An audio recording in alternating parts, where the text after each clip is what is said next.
Hello, everybody. Dave Neal here, stand-up comic, host of Bachelor in Paradise, a guy's review. Last night we celebrated the season premiere after a 2-year hiatus.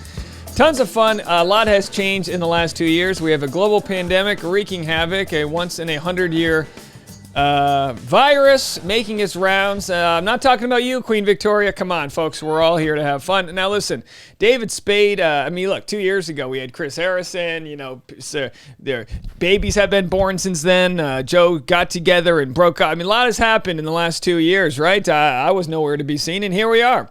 Now, David Spade, a host for hire, came in as a stand-up comedian, and one of the biggest box office comics of all time. A lot of people don't think of that. They kind of see him as like a C-list guy. It's like, no.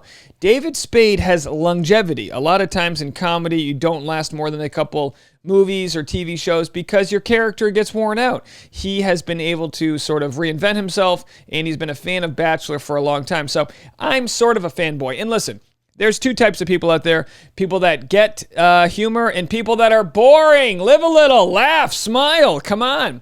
Now listen, the show, I'm going to break down some of his humor. And I understand, when you break down humor, what happens is you kill jokes, because the second you start explaining a joke, it's gone. Jokes are about surprise. It's about innuendo. It's the jazz version of the notes. We're playing between the notes here. You know what I mean? So we'll get into it. We'll share a few things that you guys said in the blogospheres and what you guys all thought, and then I'll share my opinions.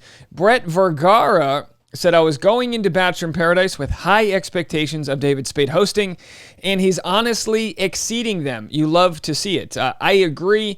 David Spade is a very specific thing. He is both a character and a straight man. Now, I'll explain that to you guys. Let me see if I can go ahead here and find a photo. There he is as a character, right? When you're playing a character, you become sort of the punchline. When you're a character, you are the thing that's different from the rest of the world. Comedy's all about being a different color crayon in a black and white crayon box. Does this make sense, guys? So by being different, you don't have to be juggling things and being like, hoo-ha, funny. You just slightly different. Joe Dirte, slightly different. He's a redneck with a mullet, business in the front, party in the back. And of course, let's see if we've got him as a straight man. Now, of course, with his comedic partner here, the late, great Chris Farley, David Spade was the straight man. Chris Farley was the idiot who danced around David Spade's straight man. So he's got the ability to play both, which is kind of rare. You don't see this too often. Usually you're the big character or you're like kind of the straight guy. He's made his money as the straight man with the snarky comments, and he delivers when he does Bachelor in Paradise. Comedy, the thing I love about comedy is good comics make it look easy. But if you've ever been stuck with someone who thinks they're funny and they're not. And a perfect example of this is Carl Smith. He kind of tries to say some funny things in the opening episode when someone's like, "Hi, what's your name?" And he's like, and he walks away and he's like, "I'm Carl. I was just kidding." And it's like, you're the guy. If you were all a bunch of 5-year-olds at daycare or kindergarten, you'd be the kid no one wants to talk to, because even as a child, you're like, I'm getting a bad intuition about him. And chances are that's because he, has some social, he's a motivational speaker. He should motivate himself to learn how to, tell a joke or be funny. I don't know. I guess you can't really teach that. It kind of comes from a place of despair. So we'll get into David Spade, but he makes it look easy. When a person comes down I would say a portion of his jokes are pre-planned. We'll get into the double bag yet. A portion of those are pre-planned, and then the rest are off the cuff. Someone comes down and goes, "Oh, Dave Spade," and he's like, "Oh, you're calling me Dave now?" You know what I mean? Like, boom. Doesn't sound like a huge deal, but not the type of thing you're going to get from a Chris Harrison. Just a slightly different thing. Me watching Abigail get starstruck by David Spade, very nice, right? She was literally like, he was like, "Is this the end of the show? Do we hook up now? What do we do?" All right. Keep it going here. David Spade being a host on Bachelor in Paradise this season, truly the definition of chaotic good. By the way, Brett Vergara must get the episodes early because he has a million memes all lined up. Tell us your secrets, Brett. But But I love that scene. Didn't you guys love this opening scene of David Spade? He kind of came down and he was like, oh, just running down from the taco sting. He brought his own energy. He wasn't like, I'm gonna stand on the mark and I'm gonna deliver the lines with bravado. He knows his character, which is so important in comedy to kind of do you. He's like a lefty specialist in baseball. Baseball analogy here. You hire, there's certain pitchers, right? They're only good for like a couple innings or maybe even a couple batters. They'll come in to face a left-handed batter, boom, get the out, then they'll go hit the showers. That's it. No one's asking David Spade to be the starting pitcher and go 8 long innings. He's got a very specific set of skills, Liam Neeson style, knows how to use them, and that's snark. He's got snark. He's got like sort of a very dry sarcasm, and that works very well. This wouldn't work well in a if you're like not a known guy and you just meet someone, you might make a guy laugh like in a small cocktail party, you're telling jokes, but it's very minimal. But the second you put a camera on him with a microphone, you can kind of see that snark. You can see that kind of like, that moment, that aside to the audience where it's like, come on, I'm messing with these people. You know what I mean? He does a really good job of this without being creepy. I know Becca Martinez was saying on their Chatty Broads that they think David Spade's creepy. And, the truth is he's a guy in his 50s who's dated, young models his whole life, but he's got zero sort of accusations of anything that would deem him creepy other than he's an older gentleman who's been very successful, and some maybe younger women will find that endearing, and maybe they're into him. Who knows what the deal is? But he's always had women that are about 1.5 feet taller than him, and if that's the worst thing he's done in his life, hey, not bad. All right, so we already read that one. Let's keep going down the list here. What do you have next here? So Joe's grocery store. Joe says, "Pop the champagne already." David Spade responds with, "They super glued it." Did they? I mean, why would they super glue it? Maybe they would have if they're like flying and they don't want it to burst open in the airplane. I don't know how it all works. Anyway, any champagne enthusiasts, would they super glue it? This was a very funny moment. He said, "I wasn't CC'd on that." My new response to any even remotely shocking information from now on. Yeah.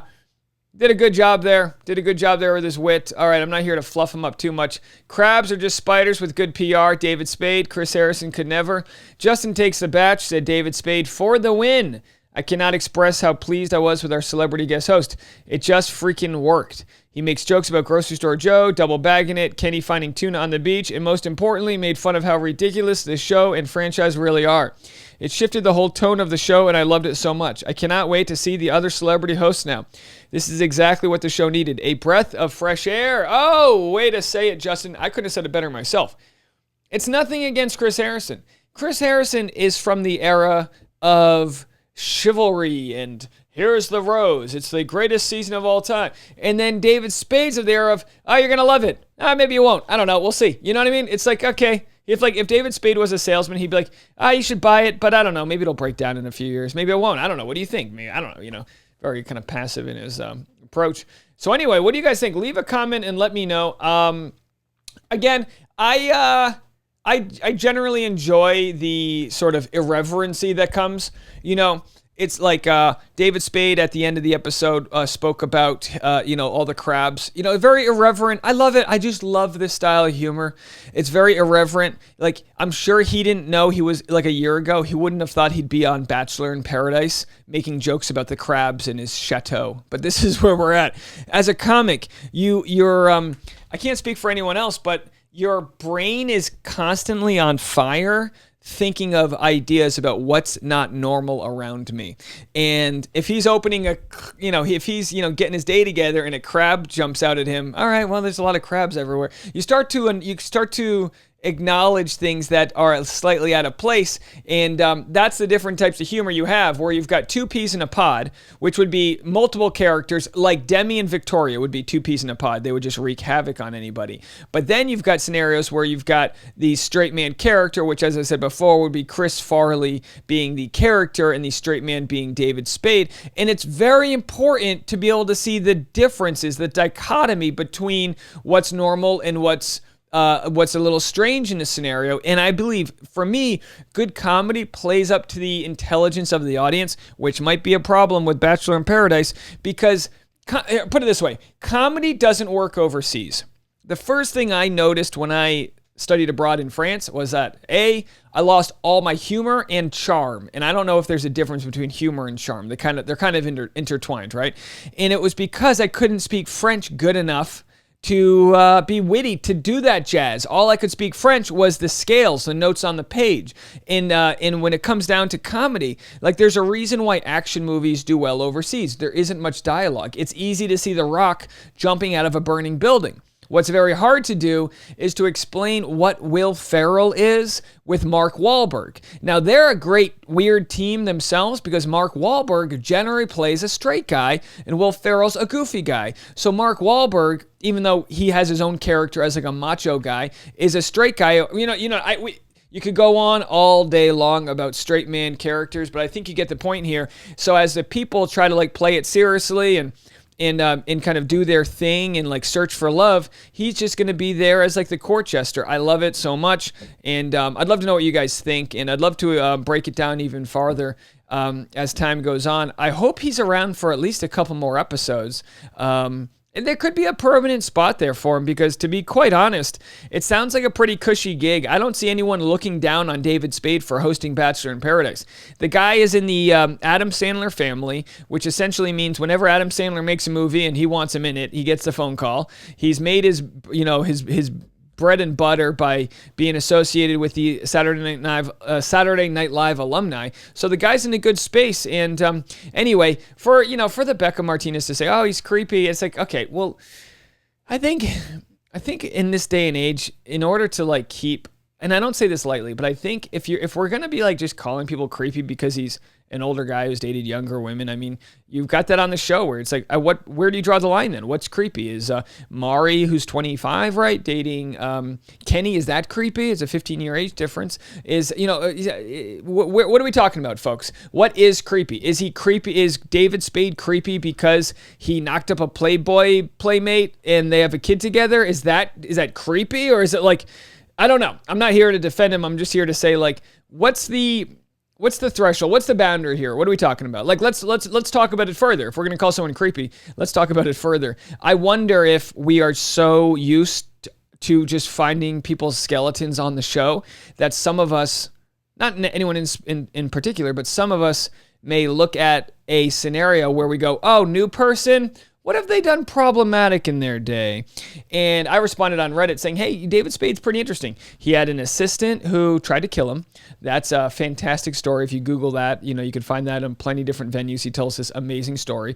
He essentially tells a story about how after he knocked up a Playboy model, that the family like went hard at him for like money right away, like lawyers, this is what, blah, blah, blah. And then afterwards they ended up kind of like patching things up and having a good relationship. He talks about how he had to sell the rights to Joe Dirt, the movie, to like fund, when he was going through, so he's got an interesting life. And not to say that means you're immune from criticism, but if we're going to call him a creep, I'd like to talk a little bit more about why that actually is.